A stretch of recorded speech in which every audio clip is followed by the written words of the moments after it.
Welcome to our channel. Today we how to transfer your inventory sync with SkuVault step by step clearly. First, log in to your SkuVault account. Navigate to the Inventory Management section. Select the Sync option from the menu. Click on Set up Inventory Sync. Choose the platform where you want to sync your inventory. Follow the prompts to connect your store to SkuVault.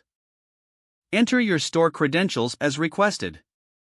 Once connected, you will see a list of your products. Select the products you wish to sync. Adjust the inventory settings to suit your needs. Review the sync options available for your selected platform. Set your sync frequency to determine how often updates occur. Confirm your selections and click Save Settings. Allow SkuVault to process your inventory sync. Monitor the progress bar to ensure the setup completes successfully. Upon completion, check for any error messages or confirmations.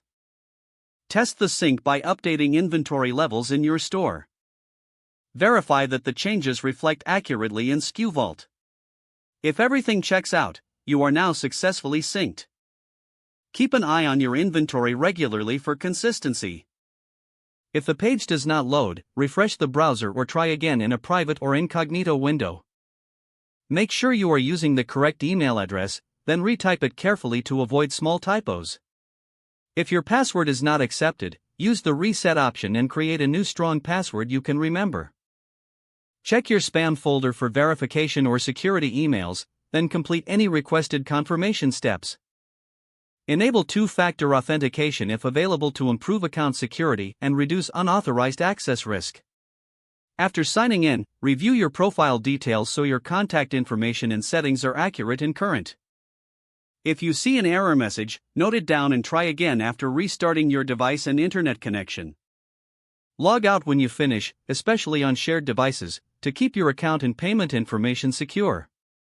If the page does not load, refresh the browser or try again in a private or incognito window.